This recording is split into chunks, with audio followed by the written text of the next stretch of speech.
Bueno, a ver cómo se ve. ¿Se ve bien? Sí, más o menos se ve bien. Eh, bueno, les doy la bienvenida, como siempre, eh, a esta octava reunión del Laboratorio de Interacciones Discursivas. Eh, por las dudas, no quiero olvidar dos avisos. Uno, que el cuarto jueves de este mes no va a haber reunión del laboratorio porque en esa semana, por los preparativos del ENAPOL, se suspenden todas las actividades en la escuela. Así que la reunión siguiente será el segundo jueves de octubre. Y eh, aviso ya que Ignacio Penecino aceptó mi invitación para hacer un comentario en esa fecha de el conflicto de las facultades de Kant. Es un tema que Germán García trabajó mucho en diversas ocasiones, y Ignacio y yo lo hemos escuchado también hablar sobre eso. Le pedí a él como colaboración que presente su visión del problema que Kant aborda allí en ese texto, y si podía que lo viera bajo la perspectiva que estamos planteando aquí en términos de composiciones entre discursos. Así que esas son las dos novedades. Eh, y para hoy quiero, eh, supongo que se está escuchando bien, ¿no? Eh, para hoy eh, quiero incluir algunas correcciones respecto de ese esquema que había llamado mucha la vez pasada, sobre una especie de génesis eh, de los discursos, eh, porque hubo algo que no me convenció y que voy a tratar de mejorar y además enriquecer desde otra perspectiva. Eh, pero antes quería traer una especie de miscelánea de puntos que me han ido quedando pendientes en reuniones anteriores y que creo que complementan varios de los dichos que estuvimos trabajando. Eh, yo lo que les había mencionado era el hecho de que en general no hay antecedentes de la noción de lazo social, en el sentido en que lo trabajamos aquí, donde existe la posibilidad de que no solamente produzca fenómenos de ligazón, sino también fenómenos de separación, de rechazo, incluso de segregación. Eh, y que en general todos esos modelos, desde Rousseau en adelante, consideraban que los momentos en los cuales se producían esas segregaciones, esas rupturas, esos desmembramientos, correspondían a patologías del lazo, ¿sí? O eran achacadas a problemas de la naturaleza humana, en fin. Eh, Mientras que el planteo en términos de los discursos como campos discursivos que pueden componerse, no tenía esos inconvenientes y permitía incluirlo en un formalismo mucho más abarcativo.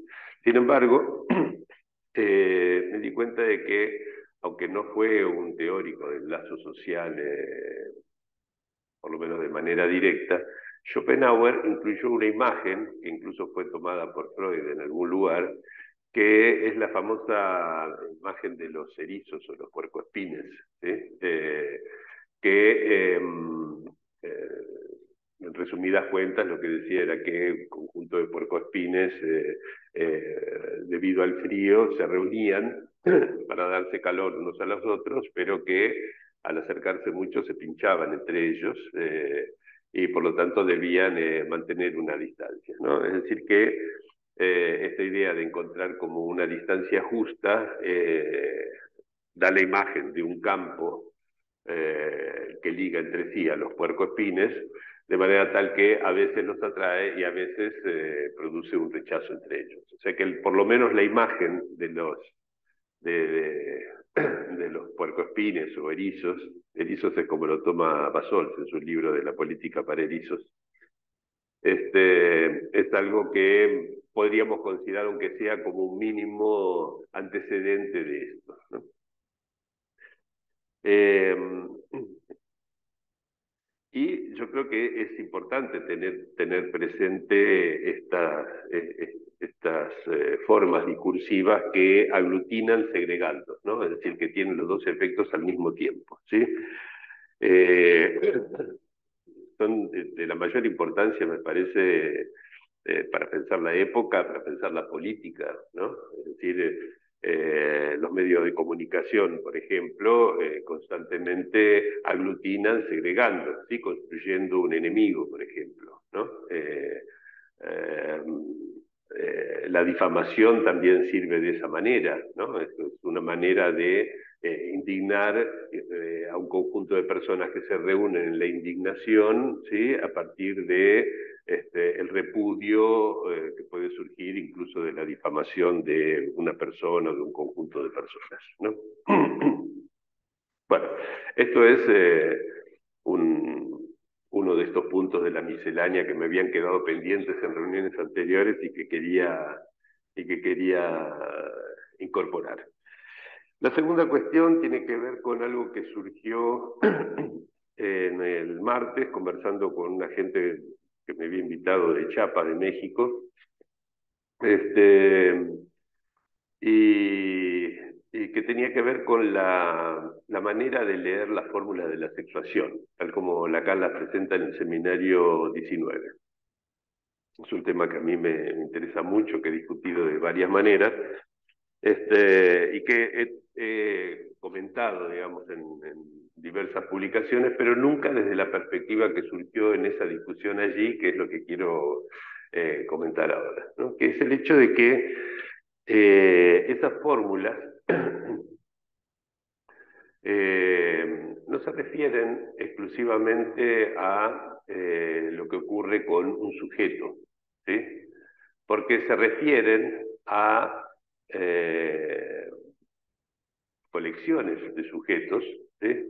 X, los X, ¿sí? Son sujetos, como lo dice, Lacan dice, esas X son ustedes, le dice al público que lo está escuchando, ¿no? Son ustedes en la medida en que son sexuados, en ese pequeño intervalo, ¿no? En el cual aparecen sexuados. Y por lo tanto no se refieren al hombre y a la mujer, sino que se refieren a los hombres y a las mujeres, ¿sí? Esa fórmula. Por lo tanto, uno puede pensar esas fórmulas en términos de lazos entre los hombres y lazos entre las mujeres. Es decir, cómo se agrupan los hombres entre sí, cómo se agrupan las mujeres entre sí, que lo hacen de maneras diferentes, y el propio Lacan, a lo largo del seminario, da algunos esbozos acerca de una especie de etología, como él le llama, de esos lazos entre hombres y entre mujeres, ¿no? No de los hombres con las mujeres, que no hay relación sexual, sino de los hombres entre sí y de las mujeres entre sí. Por ejemplo, no voy a traer todas las referencias, pero en la página 95 del seminario 19, dice Lacan que en la búsqueda o la caza sexual, la caza de cazar, ¿no? En la búsqueda o la caza sexual, los muchachos se envalentonan en grupo y a las muchachas les gusta alentarse en yusta, siempre y cuando les convenga, ¿no? O sea, van de a dos, ¿no? Del bracito entran y van al baile, por ejemplo, o se animan a conversar con alguien.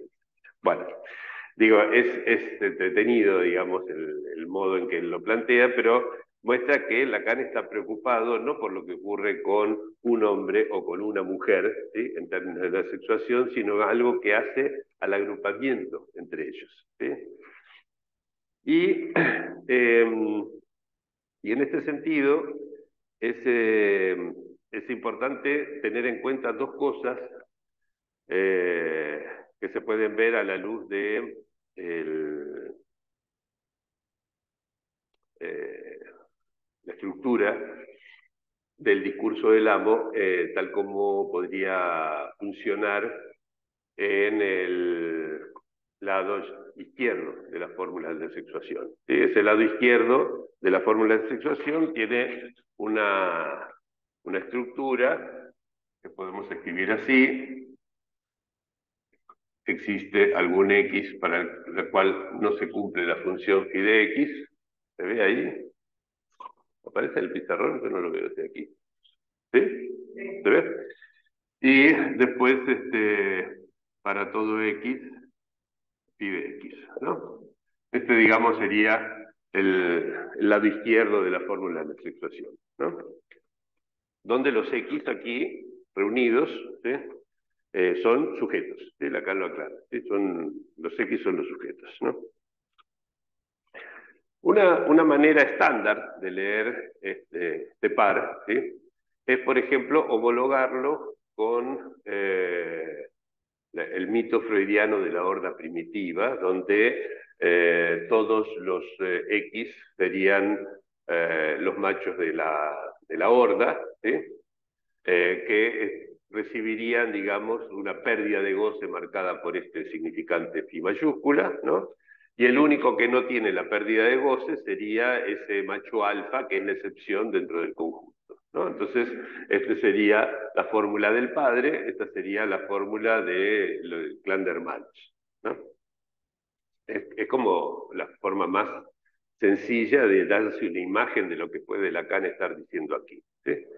Sin embargo, como mito nos ayuda a pensarlo, ¿sí? Pero lo que propone Lacan es mucho más radical que una reformulación del mito de la horda primordial de Freud, ¿sí? En primer lugar, por el hecho de que, esto lo discutí hace varios años en un seminario aquí en la escuela, en primer lugar, por el hecho de que este prosdiorismo, como lo llaman los lógicos, y Lacan también, al principio del seminario, existe, ¿sí? Existe al menos uno, ¿sí? No existe y es único, que tiene otro símbolo distinto en lógica, sino que existe al menos uno, ¿sí?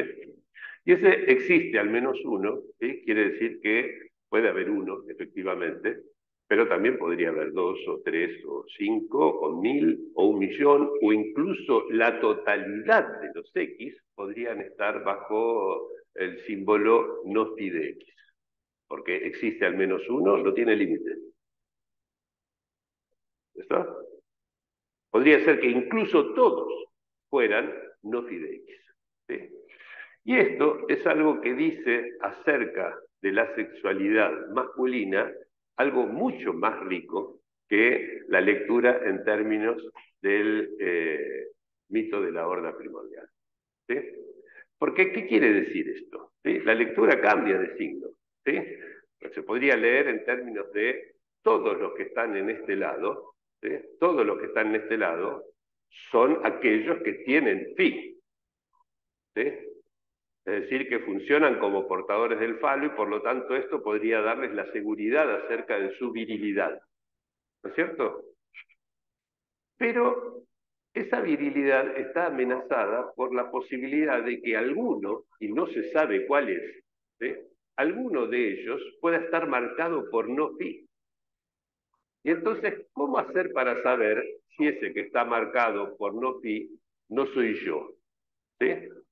Entonces rápidamente tendría que pensar, no, el que es no phi es el otro, ¿sí? Y le hago bullying, lo cargo, le digo que es afeminado o lo que sea, ¿sí? Es algo muy, muy marcado en los albores de la adolescencia, ¿sí?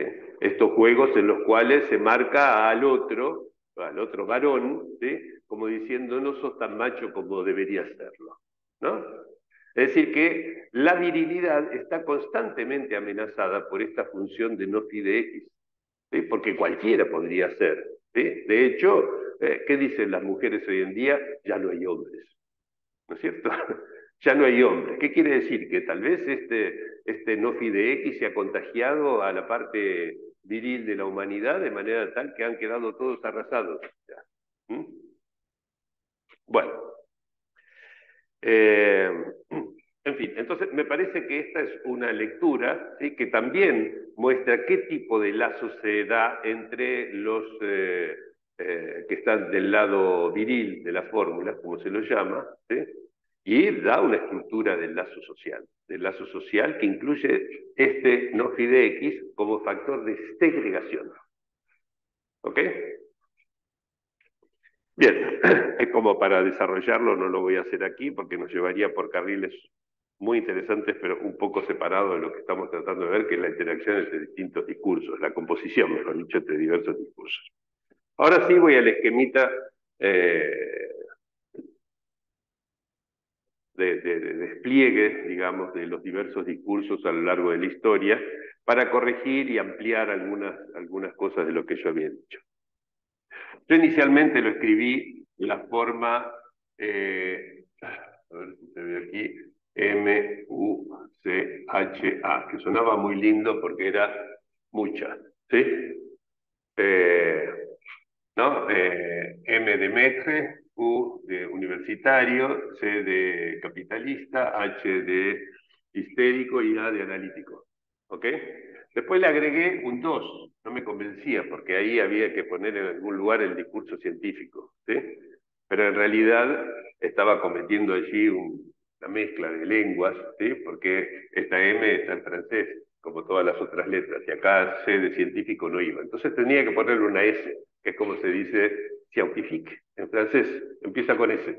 Y queda mejor porque puedo distinguir las dos C de esa manera. Pero en realidad el problema era que estos dos no están en el mismo lado respecto del surgimiento del discurso histérico que se puede fechar más o menos en la época de la primera caza y quema de brujas, ¿sí?, como les había comentado.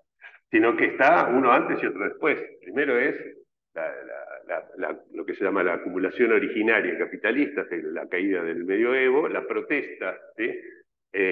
La H podría ser herética o histérica, da para las dos cosas, ¿no es cierto? Pero es, digamos, aprovecho esa ambigüedad. Y recién después, entre fines del siglo XVI y sobre todo principios del XVII, es el surgimiento del discurso científico, ¿sí? Entonces me parece que habría que pensar en un esquema más de esa índole como para pensar el surgimiento de los distintos discursos. Y además hay algo que es interesante para pensar en la relación entre ellos, ¿no? Porque yo les había dicho que estos tres eran variantes del discurso del amo, ¿sí? Cosa que pueden encontrar corroborada por muchos otros pensadores, no solamente lo pienso yo, esto, ¿sí? Cosa que he encontrado últimamente en Lacan, en Millet, etcétera, van en la misma línea. Y hay una afinidad entre el discurso histérico y el discurso científico que me parece que Lacan exagera un poco en algún momento donde prácticamente los identifica entre sí. Yo prefiero mantener cierta distancia, que creo que es lógico mantenerla, eh, pero fíjense que el discurso histérico es históricamente el primero que eh,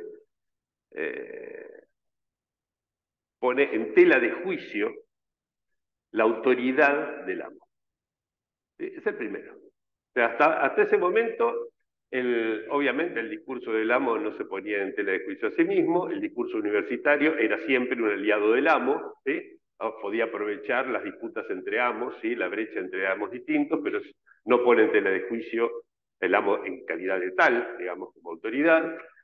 El primer capitalismo, ¿sí?, evidentemente, es un amo, ¿sí?, no se pone en tela de juicio a sí mismo, no pone en tela de juicio la autoridad papal, simplemente dice, vamos por otro lado, ¿sí? Es recién con la herejía y con el discurso histérico, ¿sí?, en ese momento de transición entre el final del feudalismo y la primera consolidación del capitalismo, es allí, en esos movimientos heréticos, donde aparece una puesta en tela de juicio de la autoridad del significante amo en calidad de tal, ¿sí? Y pienso yo que así como si Lacan en algún momento decía que sin la reina Victoria no habría habido Freud, ¿sí? O sea que fue necesaria una época disciplinaria, extrema, etcétera, para que el discurso freudiano apareciera. O sea, podemos estar de acuerdo o no, pero digamos, es una estructura que marca una especie de antecedente necesario, ¿sí? Yo pienso que en algún sentido podemos decir que si no hubiera sido por la histeria no habría habido ciencia, ¿sí? Porque la ciencia requiere poner en tela de juicio la autoridad en calidad de tal. ¿Sí? O sea, la ciencia es iconoclasta por naturaleza. ¿Mm? La ciencia tiene que poner en tela de juicio la autoridad del amo. ¿Sí? Es como decir, bueno, muy bien, Aristóteles era realmente un genio, pero si yo veo que las lunas giran alrededor de Júpiter, las lunas giran alrededor de Júpiter, aunque a Aristóteles no le guste. ¿Sí? Y lo mismo con respecto a las pujas de la ciencia con la religión, acerca de la cual se han hecho historias muy exageradas, heroicas, que han tratado de convertir a Galileo en un mártir, por ejemplo, de la iglesia. Les recomiendo, como para no repetir historias que no son ciertas en ese sentido, leer la investigación muy buena de Arthur Koestler en un libro que se tradujo al castellano como Los sonámbulos. ¿Mm? Los sonámbulos. Los sonámbulos, porque los astrónomos están despiertos de noche. Es muy linda la historia, cuenta toda la historia de esa revolución científica, con los antecedentes copernicanos, etcétera, así y llega hasta Newton, si mal no recuerdo. Es una maravilla, además, por cómo está escrito. Pero ahí muestra claramente que lo que la Iglesia le retrucó a Galileo era que Galileo había cometido adrede un error en una fórmula matemática. Y los matemáticos de la Iglesia le dijeron, este cálculo está mal, y por lo tanto tu única prueba de que la Tierra gira alrededor del Sol es refutable. ¿Ok? Y él le dijo, es pur si mueve. Sí, pero es pur si mueve quiere decir que estaban empatados, no que había ganado la Iglesia. La Iglesia le dijo que no podía decir que estaba demostrado el giro de la Tierra alrededor del Sol, porque se equivocó en el cálculo de las mareas. ¿Sí? Y a Galileo metió un número 2 en algún momento porque le daba que había una sola marea por día en lugar de dos como debería salir. Así que la historia es un poco distinta de esa especie de historia trágica, heroica, que se ha contado siempre después. Bueno, y hay un detalle, yo alguna vez voy a tener que cumplir con esta idea que tengo hace muchos años, que es la de elevar la dignidad al nivel de una categoría psicoanalítica útil. ¿Sí? Eh, es algo es algo que me doy cuenta que es importantísimo. Nunca tuve tiempo, lo he estudiado durante años, ¿sí? Pero nunca he tenido tiempo de dedicarme centralmente a este asunto. Alguna vez habría que hacer ese trabajo. Pero bueno, la dignidad no es una noción que haya caído así del cielo o que haya sido eternamente tema de discusión entre los seres hablantes, ¿sí? Sino que es algo que se forja como en dos etapas, ¿sí? La primera de las cuales es en el Renacimiento. ¿Sí? O sea, antes del Renacimiento la noción de dignidad, pueden buscarlo, yo lo hice en algún momento, no existía. Surge con el Renacimiento. ¿Sí?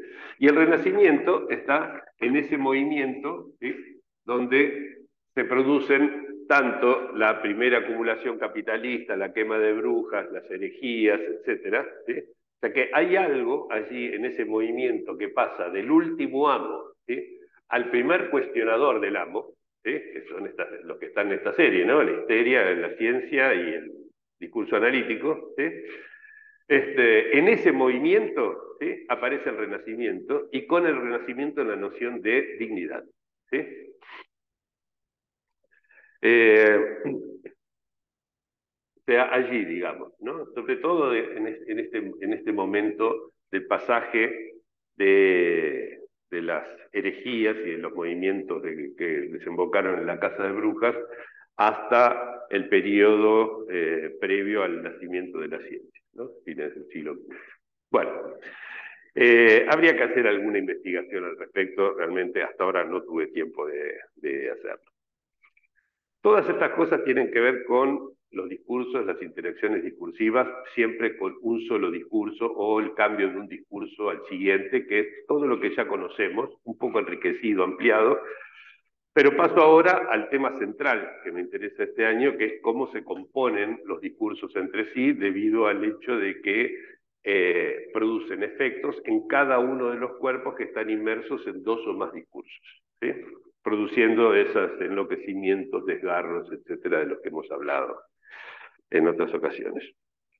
Una cosa que no puse en su momento, pero que quería agregar, es esta formulita que está implícita en todo lo que dije, pero que me salté de decirla, que la pueden encontrar, por ejemplo, en el libro de Feynman, las lecciones de física de Feynman, un texto mencionado por Lacan en cuanto salió, para que se den una idea de que le había interesado mucho, en cuanto salió y antes de que Feynman se hiciera tan famoso por el premio Nobel, ¿no?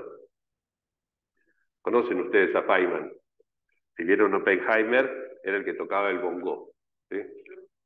Vieron que había un jovencito que tocaba el bongo, bueno, era ese era Feynman, premio Nobel de física, creo que en el 66, 67, por ahí, pero publica sus lecciones de física, me parece que un año antes, y ya Lacan le da una cita en cuanto aparecen sus lecciones de física, ¿sí? Bueno, el volumen 2, son 3 volúmenes que tiene, el volumen 2, en el apartado 1.4, es donde plantea lo que se llama, en general se llama el principio de superposición de campos, ¿sí? Y esta es la idea, digamos, base, ¿sí?, dentro de la física, es decir, de lo que sucede con los campos que actúan sobre cuerpos no hablantes, que tomé como punto de partida para la analogía que nos está sirviendo para pensar cómo se componen los campos discursivos en los cuerpos hablantes, ¿sí? ¿Qué es esta idea qué significa esta fórmula? ¿Cómo se lo lee? ¿Sí? Lo que se lee aquí es E1 y E2 son dos campos distintos, ¿sí? Un campo podría estar actuando en cierto lugar, ¿sí?, produciendo efectos que llamamos E1, ¿sí? Si sacamos este campo y ponemos otro campo que llamamos E2, va a producir otros efectos, ¿sí? ¿Qué pasa si están al mismo tiempo ambos? Que eso es lo que nos interesa, ¿sí? Cuando ambos están actuando sobre un mismo cuerpo, ¿sí? Cuando ambos actúan sobre el mismo cuerpo, sus efectos se suman. Esto es lo que se llama principio de superposición, ¿sí? Y que se sumen, ¿sí?, quiere decir que este de aquí sigue siendo lo que era, este de aquí sigue siendo lo que era, pero el efecto no es ninguno de estos dos, ¿ok? Sino que es una suma, una composición, ¿sí?, una resultante, como se lo llama en álgebra vectorial, ¿sí?, una resultante de esas cosas. Por lo tanto, a nosotros que nos interesa pensar el otro lado de la analogía, ¿sí?, es decir, lo que ocurre cuando dos campos discursivos, ¿sí?, o más campos, pero el caso mínimo es el dos, ¿sí?, dos campos discursivos operan sobre uno o varios cuerpos hablantes que pertenecen, que están inscritos en esos dos o más campos discursivos. El efecto, ¿sí?, que ejercen esos campos discursivos cuando están presentes al mismo tiempo, ¿sí?, será una composición entre los efectos que producirían cada uno de ellos por separado si ninguno de los otros campos estuvieran en acción. Pero el resultado de eso, entonces, es algo que no es igual a ninguno de los campos que están presentes actuando sobre cada uno de esos cuerpos, sino una composición, una resultante, una distorsión, algo distinto. Un engendro, digamos, en el sentido no peyorativo del término, es decir, algo que se engendra que es nuevo. Tal vez incluso en el sentido peyorativo, pero no lo descarto, pero no lo digo, digamos, solamente con ese matiz. Bueno,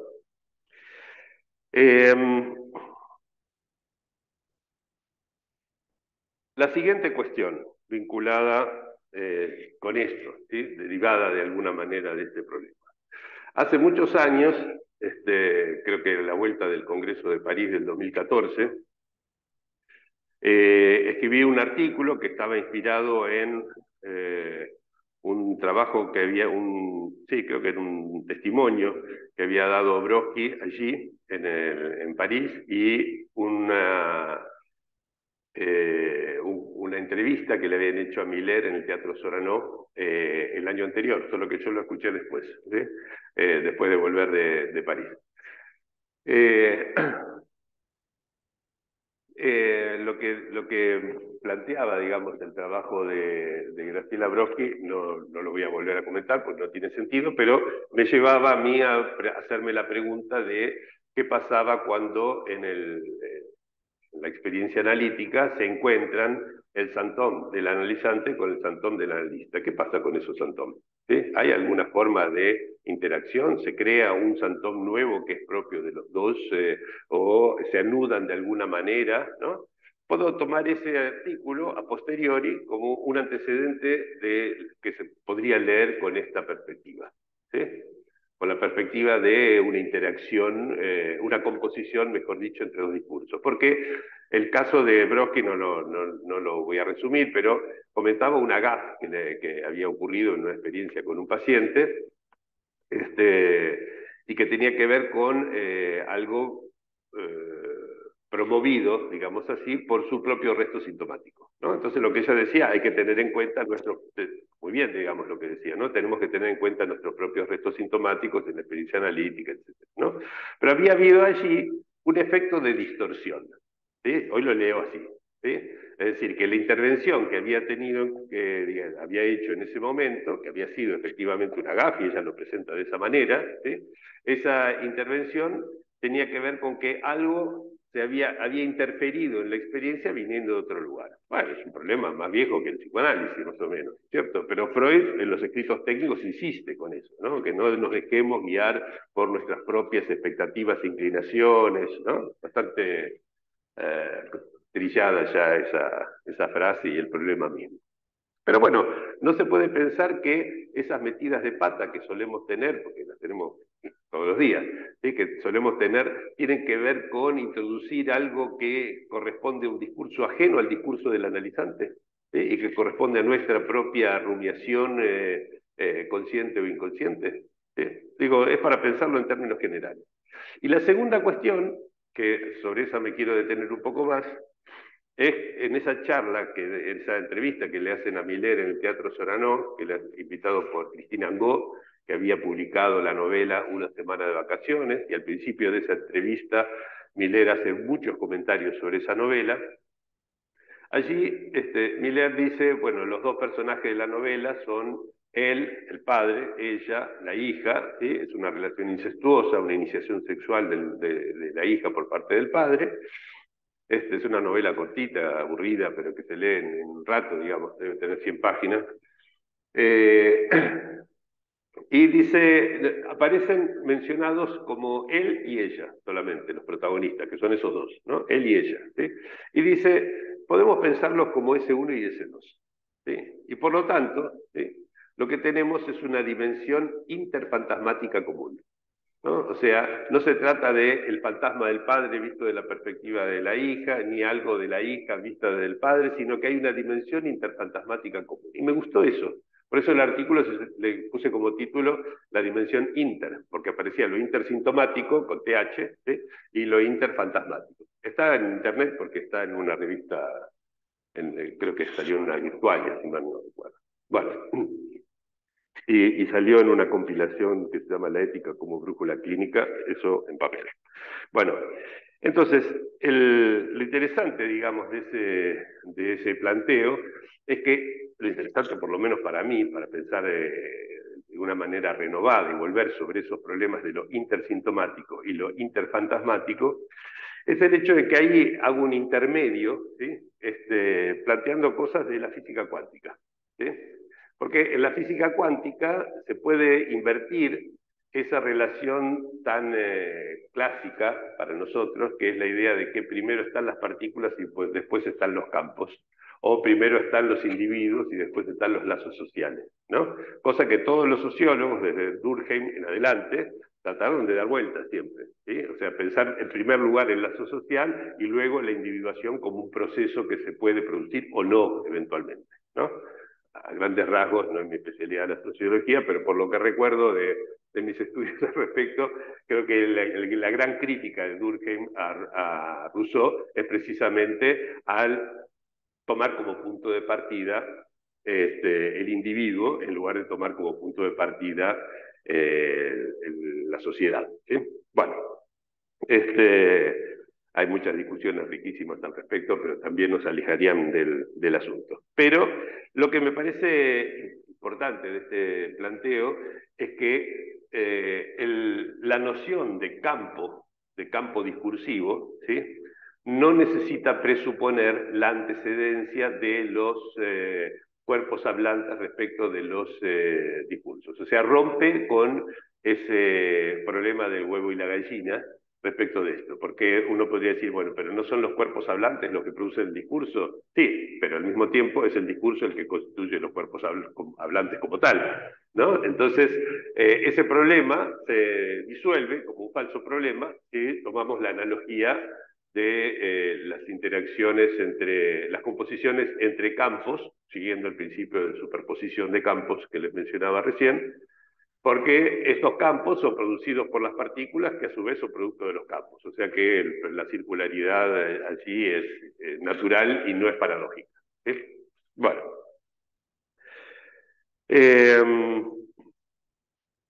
De hecho algo que trabajé al final del año pasado,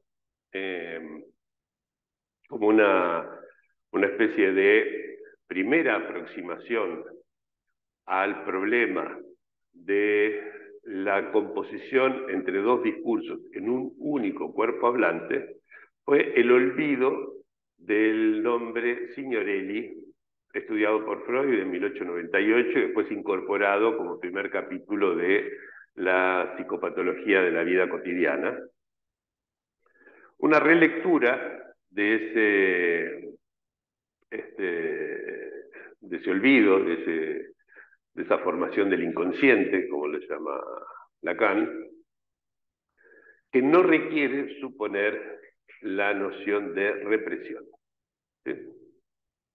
Sino que se puede entender en términos de una composición entre discursos, ¿sí? O sea, que se junta en ese punto lo que vengo proponiendo desde hace varios años, que es repensar las nociones del psicoanálisis sin el principio del placer, es decir, no corrigiendo el principio del placer por medio de un más allá, sino directamente volver a hoja cero y repensarlo sin el principio del placer, cosa sobre lo cual ya han salido varios libros.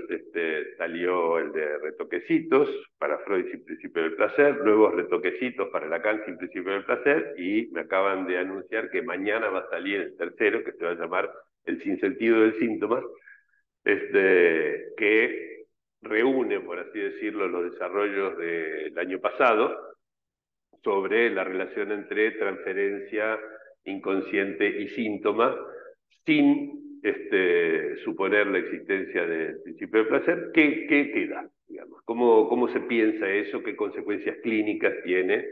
Que para mi gusto son interesantes. Y la novedad que tiene eso es que al final, la novedad para lo nuestro que estamos trabajando aquí, incorpora una discusión que fue tema de creo que de la última o las dos últimas reuniones del año pasado aquí, que fue cómo repensar el olvido de Signorelli sin presuponer la idea de represión, sino en términos de una composición entre discursos. Composición entre dos discursos en un único cuerpo hablante, que en este caso era el cuerpo hablante de Freud, ¿sí? Ese cuerpo hablante que estaba viajando en un carruaje junto con un médico con el que estaban charlando sobre las costumbres de los turcos en Bosnia y Herzegovina, y que Freud en cierto momento deja de decir algo porque le parece que no corresponde hablar de cosas de la sexualidad con un desconocido compañero de viaje, etcétera, pero en cierto momento, cuando quiere desviar su atención y hablar de los frescos de Orvieto, se le va el nombre del señor Eli. No se le va por completo, ¿sí? Porque el Eli le aparece, ¿sí? Se le pierde el señor de ese nombre. Y en su lugar le aparece, en lugar del señor le aparece Botich, ¿sí? Es decir, que hay una sustitución de señor por Botich, ¿no?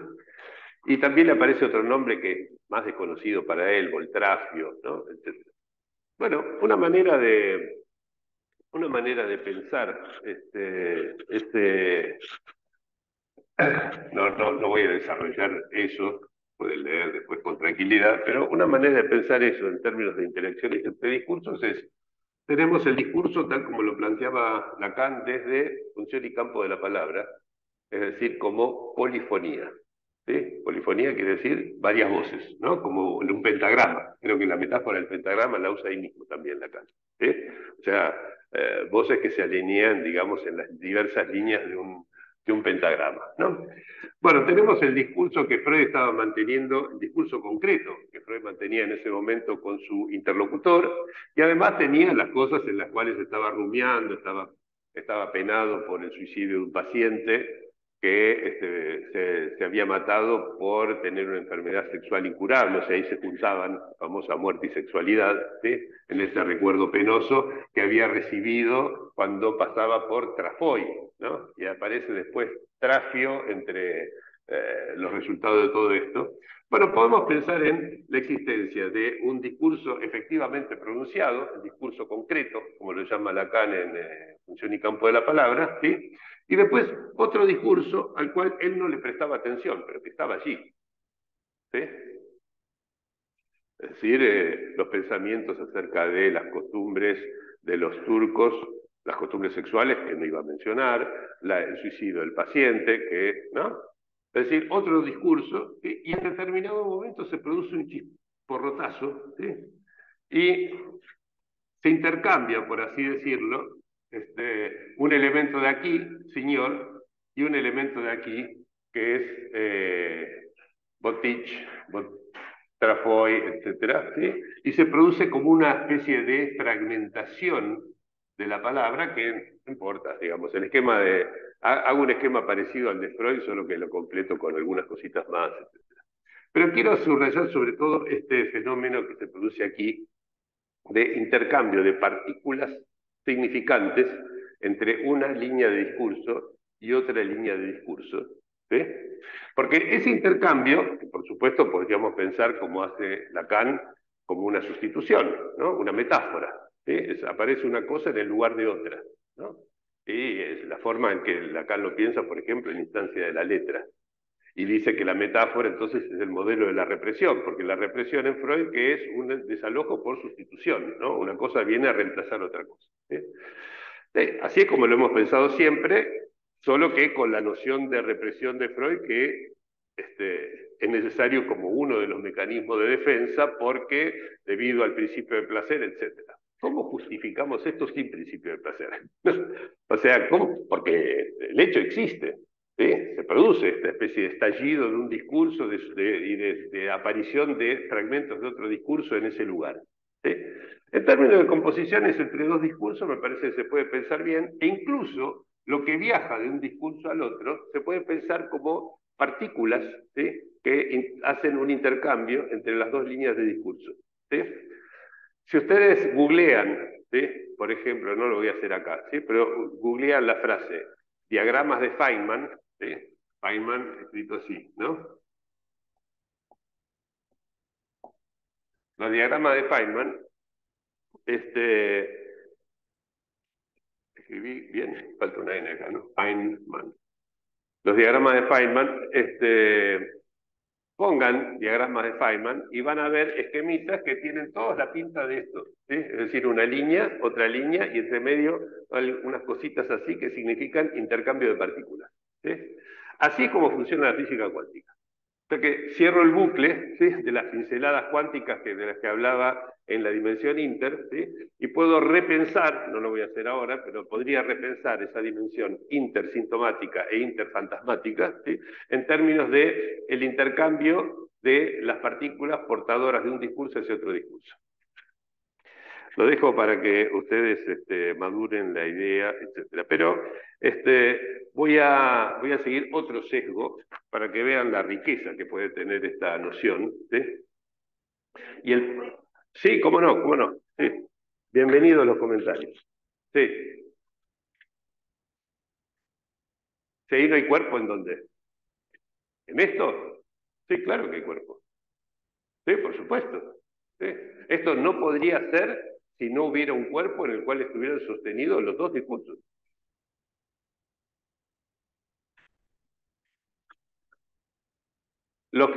Perdón, los que están escuchando por internet, ¿escuchan la voz de Clarisa?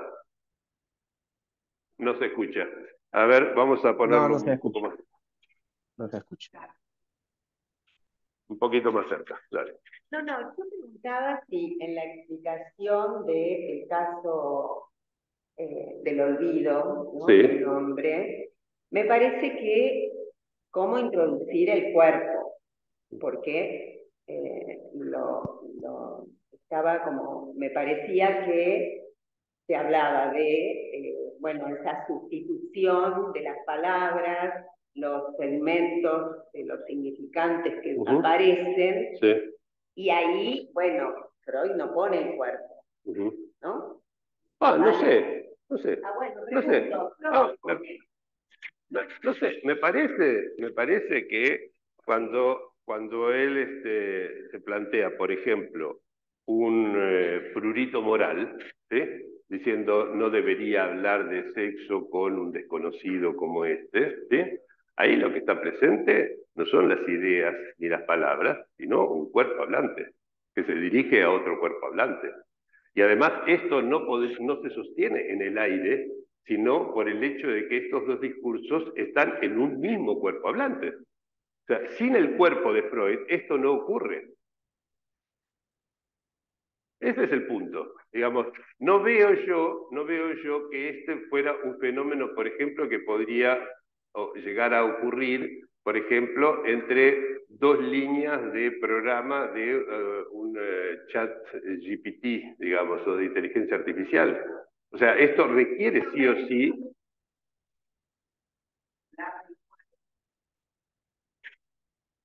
Quizás es como un punto, no sin un análisis, digo, ¿no? ¿Cómo hacer del cuerpo, del parlet, porque sería algo de eso? Es decir, pensar, partir de la idea que ahí hay un parlet. Sí. Eso, bueno, Sí.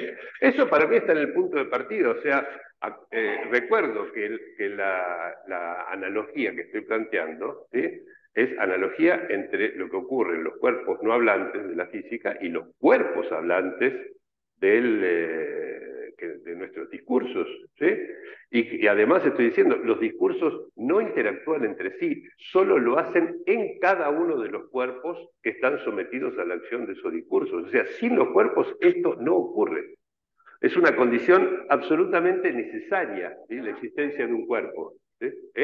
¿Pero qué vas a decir?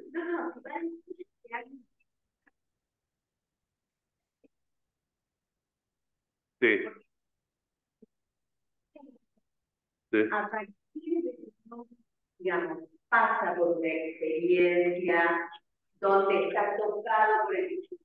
Está bien, que tal vez cuando vos pones la pregunta en términos de tener un cuerpo, quizás entiendo por dónde pasa la dificultad. No es necesario que alguien tenga un cuerpo para soportar un discurso. ¿Sí? No es absolutamente necesario. Sí es fundamental que sea un cuerpo. ¿Sí? Pero tener un cuerpo, no, en absoluto. ¿Sí? Y sabemos que hay mucha gente que es un cuerpo en el sentido de un organismo, etcétera, y que el cuerpo no lo tiene. ¿Sí? Sí, sí.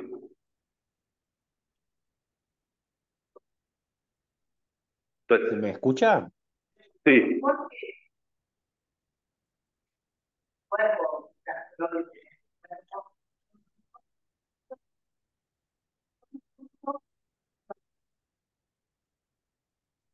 sí, puede ser, o a nivel consciente y a nivel preconsciente, por ejemplo.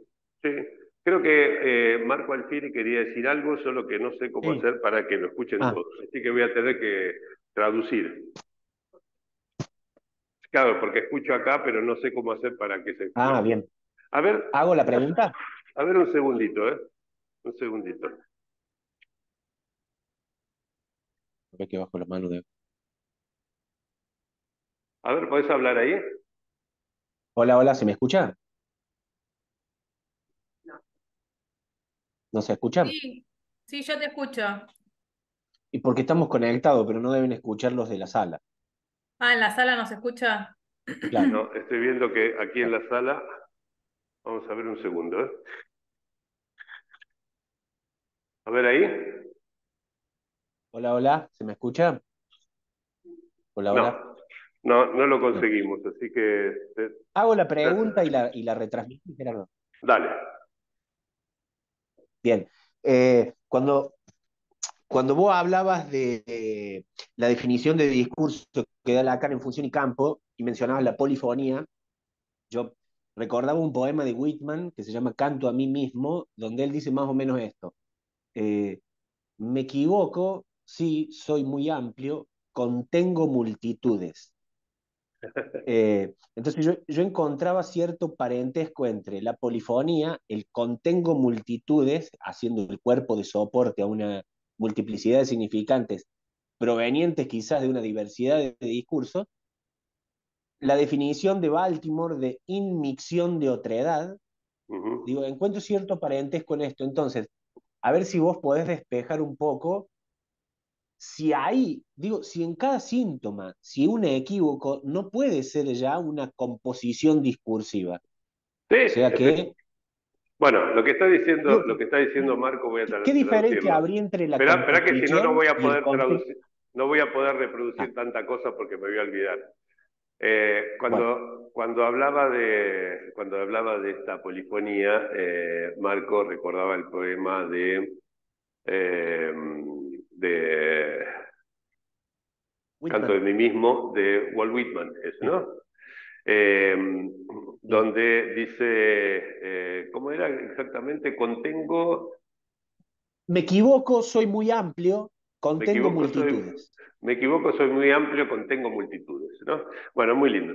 Y que en este sentido, creo que me olvido de algunas de las cosas que dijo Marco, pero que en este sentido tal vez se podría pensar todas las formaciones del inconsciente como composiciones entre discursos, ¿no? En ese creo que esa era la parte final que habías mencionado. No sé si me Sí. salté algo en tu pregunta. Inmixción de otredad. Digo, Ah, y son la todas cosas que inmisión no de se hicieron. otredad del discurso de Baltimore de Lacan también se podía pensar de Sí, esa manera.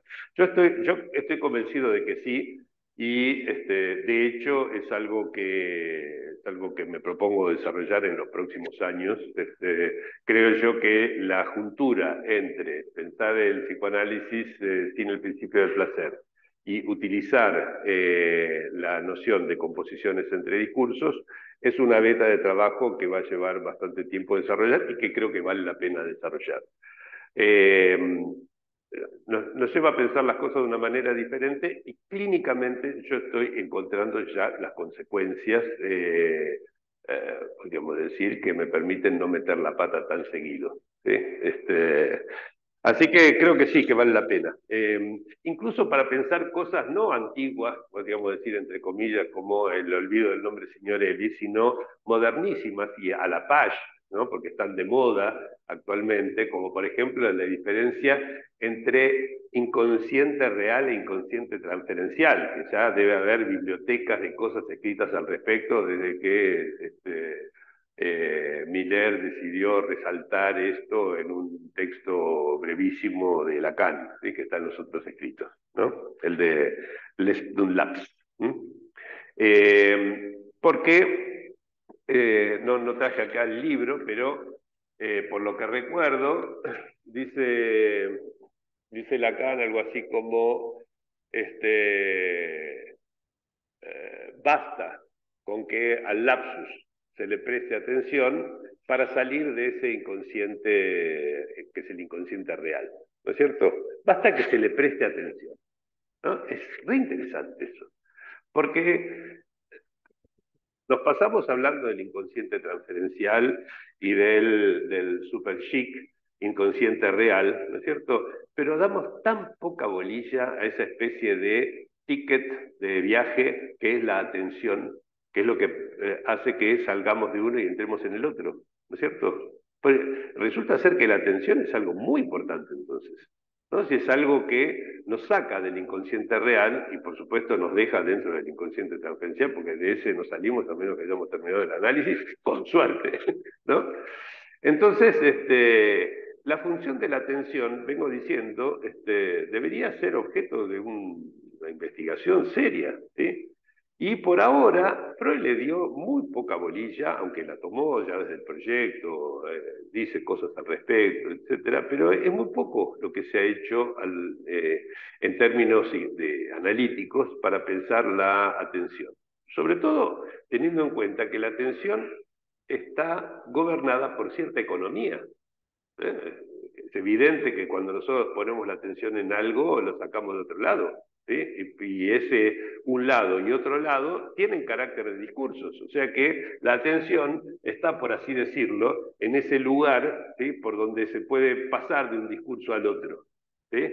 Estoy mirando las noticias en internet mientras tengo una llamada telefónica, ¿no? Y por ahí mientras hablo con esa persona, de pronto introduzco una palabra que aparece allí sin darme cuenta, ¿sí? Porque estaba atendiendo a lo que aparecía en la pantalla del televisor o de la computadora o lo que sea. Y ¿cómo se produjo ese intercambio que esa palabra que estaba allí, en mi atención puesta allí, pasó al discurso concreto que yo estaba pronunciando, ¿no? Es decir que creo yo que vale la pena pensar esa noción de atención correlativamente con el problema de cómo se componen los discursos en un cuerpo hablante, ¿sí? La distracción, por ejemplo, ¿no? De la cual se ha llegado a ser incluso un síndrome, ¿no? Eh, síndrome de atención por déficit, ¿cómo es? Tiene tantas siglas distintas, ¿no? ADHD, qué sé, bueno, déficit de atención por hiperactividad, bueno, bla, bla, bla, ¿no? Eso, digamos, que es el famoso niño, niña dispersa, ¿eh? ¿Cómo? Sí, sí, el dolor de cabeza de todos los maestros. Bueno, ese problema, ¿sí? ¿Cómo pensarlo en términos de lo que ocurre con esa economía, ¿sí? En un cuerpo hablante, ¿no? Les traje, solo como para... Sí, sí, dale, dale.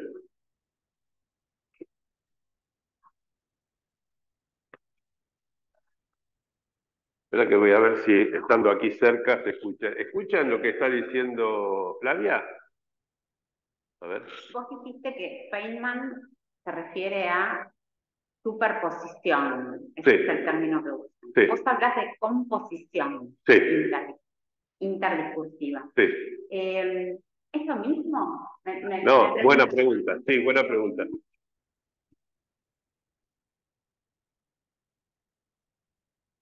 Sí. Sí, sí.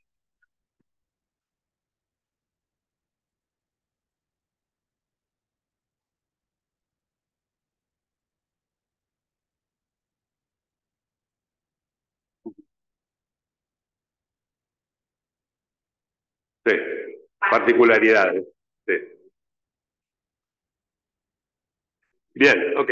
Primera parte, entonces, es la cuestión de la diferencia entre superposición y composición en relación a la fórmula esta que pueden encontrar en el libro de Feynman.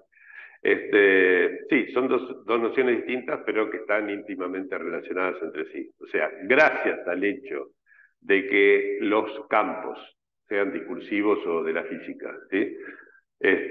Pueden superponerse, es decir, uno puesto en el mismo lugar que otro al mismo tiempo, ¿sí? En el mismo cuerpo que otro y al mismo tiempo, es que puede tener lugar una composición entre ambos campos, entre ambos discursos. ¿Ok?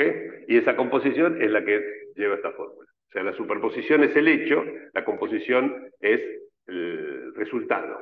¿Sí? Esa como una distinción. Y la segunda parte de lo que habías planteado, lo de que yo aquí hablé de una especie de sustitución, ¿sí? Sustitución es la manera de pensarlo como metáfora, ¿sí? Pero en los hechos, Señor no apareció aquí arriba. Lo único que hubo fue una migración de Botticelli y Voltaggio de esa segunda cadena discursiva, preconsciente si quieren, ¿sí? Hacia el discurso efectivo, ¿sí? Que cuando estaba diciendo, uy, no me viene el nombre, solo me aparecen Botticelli y Voltaggio, ¿no? Sí, pero tal vez haya que repensar si la cuestión fue efectivamente una sustitución o simplemente que donde se produjo aquí un hueco, ¿sí? Ese hueco se produjo por la erupción de este.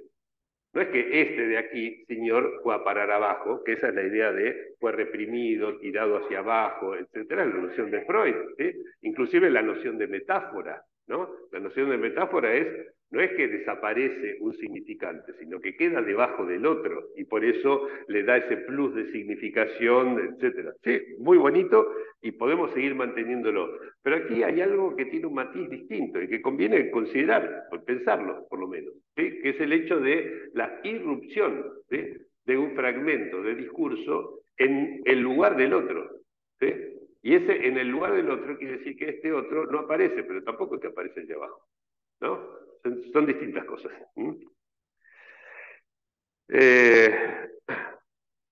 Bueno, lo que quería, un poquitito de etimología para descansar de tantas ideas abstractas. Traje un poquitito de etimología de la palabra atender, ¿sí? Del verbo atender proviene nuestra atención, ¿no es cierto? Y ese atender tiene una raíz etimológica formada por el prefijo ad, que significa hacia, ¿sí? Y el verbo tendere, ¿sí? Que es tender o estirar, ¿sí?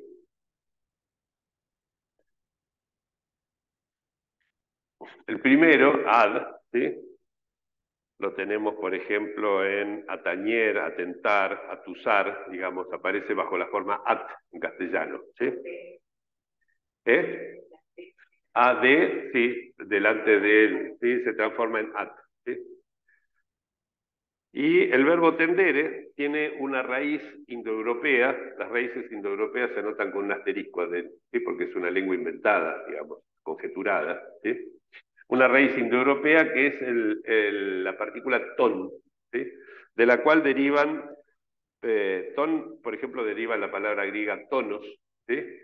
Que significa tensión, ¿sí? Como cuando hablamos de distonía, por ejemplo, ¿sí?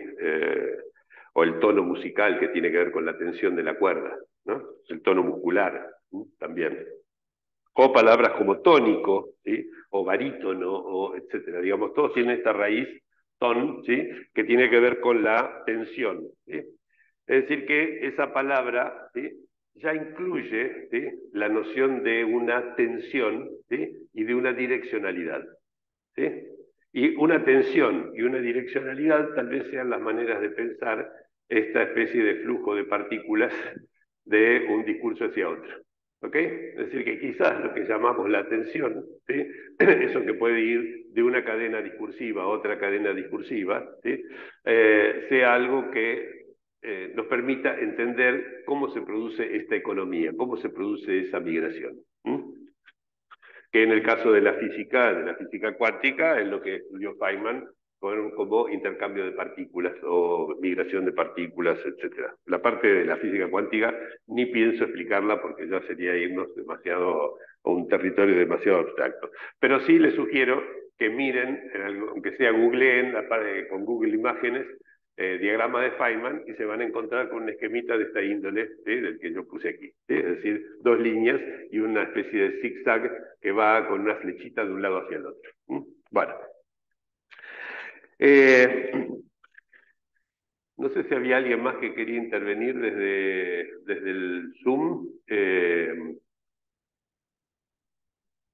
A ver. No, ¿no? No, por ahora no. Bueno, digo una cosita más porque quiero empezar ahora a trabajar algunos discursos particulares de los que más nos importan, como el discurso del amo, el discurso analítico, el discurso universitario, etcétera, para darles como un desarrollo un poco más amplio que nos permita entender el modo en que se compone con otros discursos. Y para eso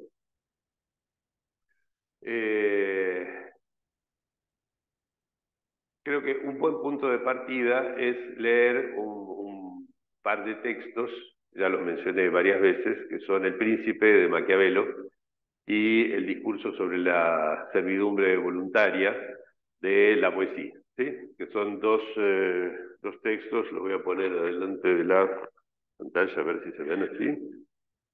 Sí, más o menos se ven ahí, ¿no? El Príncipe de Maquiavelo, a ver, ahí está, y el discurso sobre la servidumbre voluntaria de Lavoisier, ¿sí? Etienne de Lavoisier. Bueno,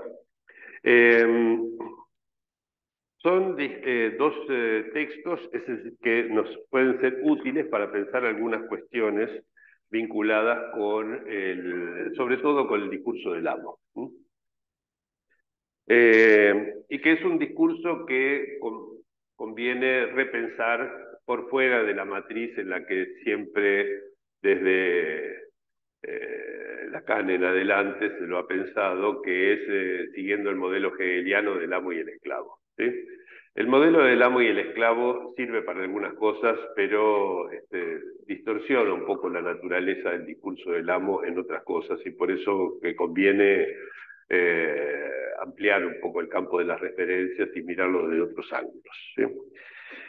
Hay sobre todo un problema esencial de basar el discurso del amo en la dialéctica hegeliana de la lucha de puro prestigio por en busca del reconocimiento entre el amo y el esclavo, que es que esa lucha se entiende como una lucha a muerte que se detiene por rendición del esclavo, digamos, ¿no? El esclavo se rinde y entonces queda en esa posición de esclavitud, etc.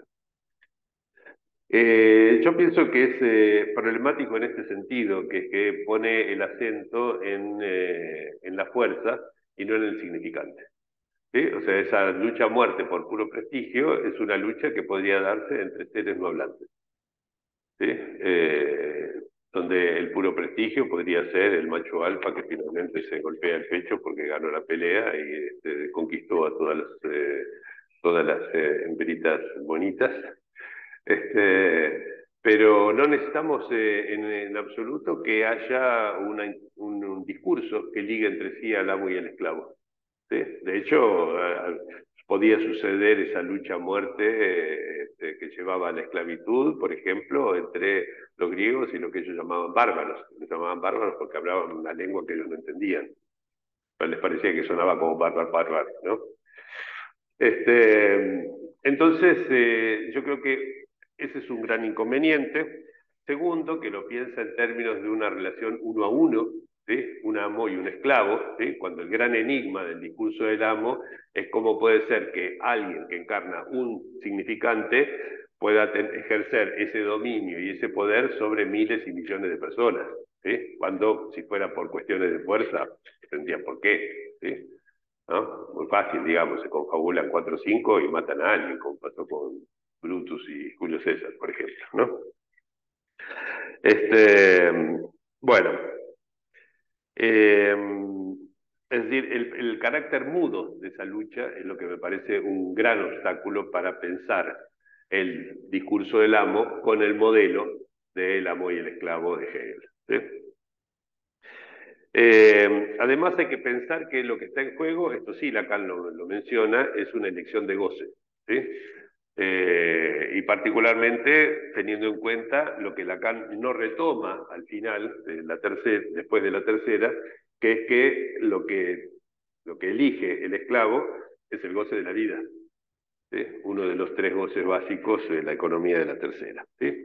Entonces, por eso que yo prefiero pasar a otras referencias que me parece que nos sirven para leer mejor las cosas, ¿sí? O sea, yo pienso, por ejemplo, que con Maquiavelo y Lavoisier, ¿sí?, podemos entender mejor la serie Succession, ¿sí? No sé si la vieron, Sucesión, ¿sí? Para mí una de las series más interesantes que he visto últimamente, creo que, no me acuerdo si era de Netflix, de HBO, pero debe estar por ahí todavía circulando. Basada además en una historia real, que es la historia de uno de los grandes conglomerados económicos de Estados Unidos, familiar, digamos, ¿no? Donde un hombre hizo una fortuna multitrillonaria, ¿sí? Y tenía digamos, algunos hijos entre los cuales se podía dar la sucesión, ¿no? La serie tiene que ver con eso, ¿no? El padre está llegando a una edad avanzada y se está planteando, bueno, cómo va a ser la sucesión de esa firma, y ahí aparecen las luchas entre los hermanos, etc. Bueno, no le voy a hacer a spoilear, como se dice en la serie, que vale la pena ver porque es tremendamente buena, las actuaciones son impecables. Pero lo interesante es que hay gente que tiene muchísimo dinero, ¿sí? O sea, cantidades obscenas de dinero, ¿sí?, a su disposición, y que viven vidas de porquería, realmente, ¿sí? O sea, donde uno puede ver que los goces que habitualmente compartimos nosotros, etcétera, les están absolutamente ausentes, ¿sí? O sea, gente que tiene realmente una vida de mierda, como se dice, hablando mal y pronto, ¿sí? Entonces, ¿qué clase de goce, ¿sí?, puede ser el que esté en el motor de semejantes luchas por el poder, por el dinero, por lo que sea, etcétera, ¿no? Y además también, por supuesto, por el reconocimiento del padre, que está presente a lo largo de toda la serie. Bueno, entonces yo pienso que estos libritos nos pueden servir mucho más que Hegel para pensar el funcionamiento del discurso del amo. En este caso es el amo contemporáneo, digamos, el amo capitalista, ¿sí?, que está presente allí. Por eso traje estos dos libros. No, pues, le voy a leer apenas algunas frases que recorté, ¿sí? Pero como para que por lo menos estimular la lectura, ¿sí? Son libros cortitos. El de Lavoisier parece muy gordo, pero porque tiene un montón de estudios preliminares y bibliografías al final, etcétera, pero sí también se lee en la tarde. Bueno, los estudios preliminares de estos libros los recomiendo también, están buenos. Pero, por ejemplo, Maquiavelo plantea algo muy interesante que ya es como supera a Hegel en un punto fundamental en el principio de su libro. Capítulo 3, primera página del capítulo 3 de Maquiavelo, habla de la dificultad por parte de los súbditos, en cambiar de señor a voluntad. Miren, qué interesante. Cambiar de señor a voluntad. O sea, no es fácil para uno, ¿sí?, que es súbdito de uno, ¿sí?, de un amo, digamos, cambiar a voluntad y pasar a ser súbdito de otro, ¿no? O sea, si yo soy súbdito del rey de Francia, por ejemplo, no me es fácil cambiar y pasar a ser súbdito del rey de Inglaterra, por ejemplo. ¿Ok? No es fácil, ¿sí? Hay una relación con ese amo, ¿sí?, que no podemos soltar tan fácilmente. ¿Cómo hacemos para dejar esa relación si quieren, de sumisión, de sujeción o de esclavitud, ¿sí?, de fidelidad también, ¿no? O sea, hay lo que está planteando en este sentido Maquiavelo, que me parece mucho más rico ya en esta clase que lo que dice Hegel, es que hay un goce del esclavo de estar en relación con ese amo, que no tiene que ver simplemente con conservar la vida, ¿no? Lo que decía Flavia recién, que supongo que no escucharon los que están por otro lado, la fidelidad, ¿sí?, por ejemplo, ¿sí? La lengua, efectivamente, gracias Clarisa, la lengua, claro que sí, y podemos decir ciertas cosas. Exacto, sí, sí, sí, sí, exacto, la necesidad de cambiar de lengua. Bueno, con respecto a esto, Maquiavelo hace planteos de los más interesantes y además con ejemplos históricos en un gran conocedor de la historia y de los éxitos y fracasos de distintas estrategias, ¿no? Como para proponerle al príncipe, que es al que se dirige su texto, las mejores soluciones ante ciertas coyunturas que pueden presentársele, ¿no? Sin atender a cuestiones morales, sino simplemente pensando en términos de la eficacia, ¿sí? Por eso es que hoy en día la palabra maquiavélico siempre tiene ese sentido como de inmoral. En realidad no es que Maquiavelo fuera un inmoral, sino que estaba aconsejando de una manera que no estuviera guiada simplemente por la moral. En algún momento decía, y lo que conviene es cortarle la cabeza a todos, por ejemplo, ¿sí? Sí, pero en el sentido de que solo así va a ser eficaz tal y tal cosa, ¿sí? Bueno, un poco más adelante, en el mismo capítulo, ¿sí? Dice algo que, por ejemplo, no está presente tampoco en Hegel, ¿sí? Y que me gusta precisamente por eso también.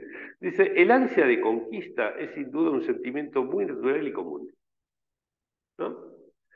Y es muy distinto esto a plantear, por ejemplo, el deseo de reconocimiento, que sería el motor de la dialéctica del amo y el esclavo en Hegel, ¿no? Es ansia de conquista, ¿sí? Como un sentimiento tremendamente común. ¿Qué clase de goce podrá ser el motor, ¿sí? de esa ansia de conquista a la que se refiere Maquiavelo? ¿Sí? Porque en definitiva, si somos lacanianos, tenemos que considerar que nada es sin goce, ¿sí? Primer punto. Si aceptamos que el principio del placer no sirve, que es lo que propongo, sino que más bien lo que hay es, una vez conocido un modo de goce, lo que surge es el deseo de gozar, de perpetuar el goce, y que lo único que hay es cambios de un goce por otro, todos compuestos en base a la economía que liga entre sí tres goces básicos, que son el goce fálico, el goce del sentido y el goce de la vida, ¿sí? Entonces, ¿qué clase de goce es el que está en juego allí? ¿No? Es la misma pregunta que creo que vale plantearla en la serie Succession, ¿no? ¿Qué clase de goce está presente en todos esos afanes, en esas ansias de conquistar un pedazo mayor de poder o de dinero, que son equivalentes en esa serie? Bueno, en fin, ¿no? Evidentemente, uno puede decir que es un goce que no proporciona mucha felicidad, ¿sí? Punto uno. O sea que en términos de goce de la vida, tal vez es pobre ese goce. Por otro lado, no es un goce que alcance satisfacción jamás, ¿sí? O sea, siempre es más y más y más. Y ese es un goce, ese carácter, digamos, ¿sí? El que nunca se satisface, obviamente requiere que ese goce se produzca fuera de cuerpo, ¿sí? Porque si no el cuerpo no aguantaría, ¿sí? Es siempre fuera de cuerpo. El único goce fuera de cuerpo es el fálico, ¿sí? Y por lo tanto, no es goce de la vida, o muy poco, es sobre todo goce fálico. Eso es lo que parece estar en juego en el ansia de poder, ¿sí? ¿No? Y es un tema súper interesante para pensar, incluso, por ejemplo, las agrupaciones entre analistas, ¿sí? Porque ¿qué nos garantiza, por ejemplo, que un sujeto que tiene ansias de poder, ¿sí? Al pasar por un análisis, vea desviado ese tipo de goce, ¿no? Lo único que sabemos es que el goce fálico se reducirá en alguna medida, el goce del sentido también, ¿no es cierto? Y se habrá incrementado el goce de la vida, en términos de la economía de los goces, ¿sí? Pero como ansia de poder, el más natural ¿no? Podría persistir, ¿no?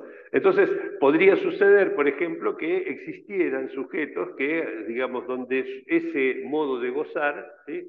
Que es el portador del discurso del amo, ¿sí? Tuviera cierta prevalencia dentro de lo que ocurre en las asociaciones entre analistas. Entre una o varias personas, digamos, podría suceder eso. Entonces son problemas serios para pensar, ¿sí? Si no hay algunos modos de gozar, por ejemplo, que están en la base de esas dificultades que cada tanto aparecen en las relaciones entre los psicoanalistas, etc., ¿no?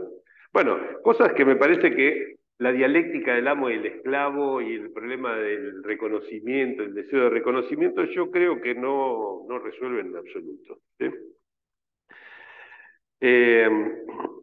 Inclusive, por ejemplo, para pensar ahora de vuelta en la composición discursiva, entre el discurso del amo, o el discurso del poder, si quieren, y otros discursos, ¿sí? Bueno, el discurso universitario, el discurso analítico, etcétera.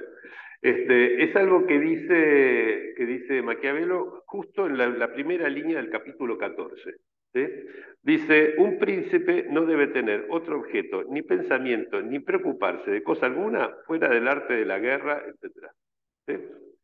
Es decir, que lo único que debe ocupar su cabeza es esencialmente cómo conservar el poder, ¿sí? Y cómo ampliarlo, ¿sí? O sea, digamos, todo su afán, ¿sí? Debe ir en la línea de eso. Por lo tanto, eso significa un empobrecimiento de todos los otros discursos que puedan andar en danza y un empobrecimiento de todos los otros voces que pudieran compartir ese mismo cuerpo hablante, ¿no?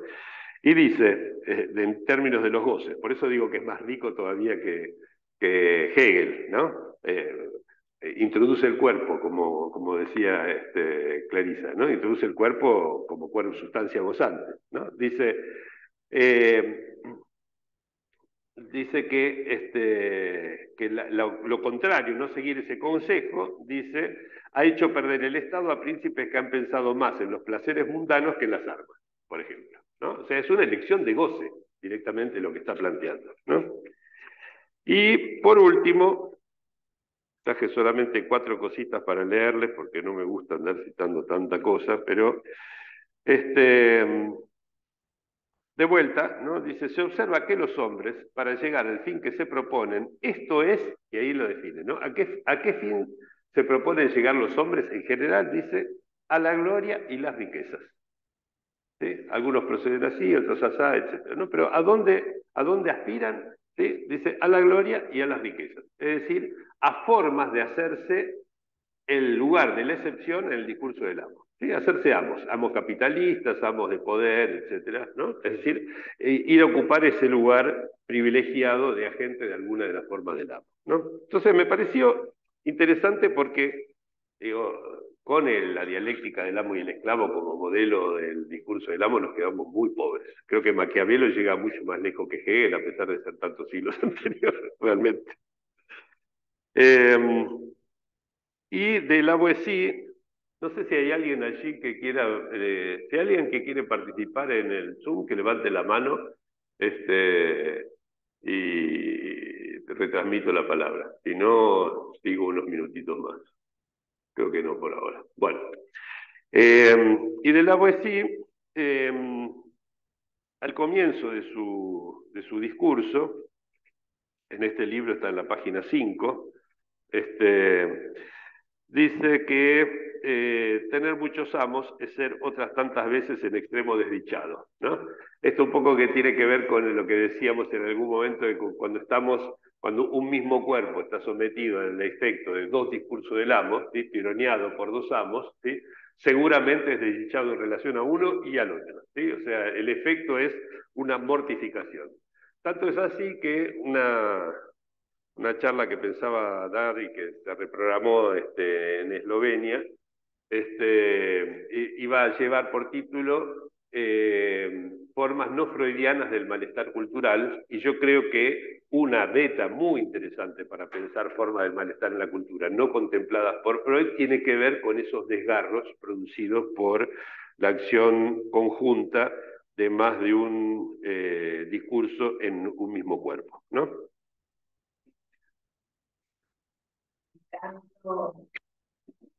Síntoma o algo, eso no se puede responder a dos amos. Sí. No se puede responder a 2 amos, tal cual. Sí, no me acuerdo dónde lo dice Freud, pero en algún lugar lo dice. Sí, efectivamente. De hecho hay que pensar que evidentemente Freud pescaba que algo de este estilo había, lo hacía con las herramientas que a él se le ocurrieron, por supuesto que son buenísimas, pero que estamos tratando de ver si se pueden pulir o mejorar un poco. Pero cuando él piensa el conflicto,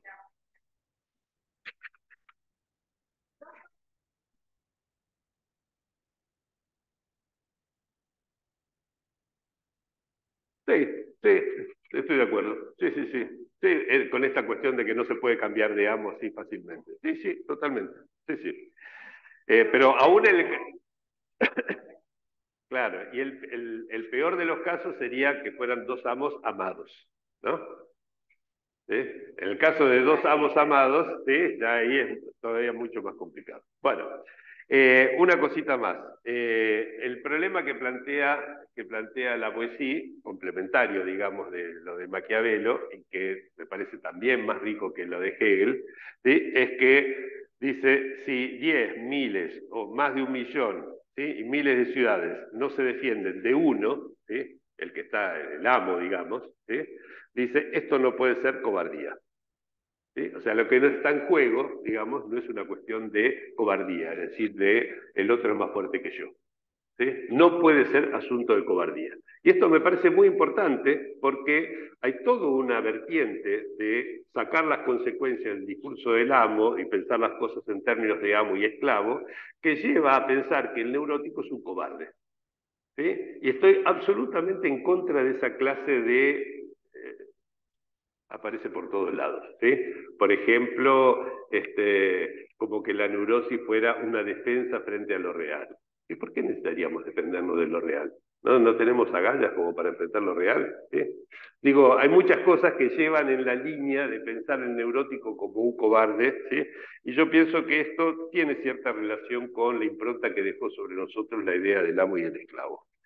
Bueno, las otras referencias de la poesía, no me voy a extender más porque ya es la hora, pero lo seguimos viendo en la próxima reunión, ¿no? Los invito entonces en octubre, ¿sí? Recuerden que recién en el segundo jueves de octubre porque tenemos el NAPOL cuando correspondería la próxima reunión aquí. Gracias a todos por la presencia.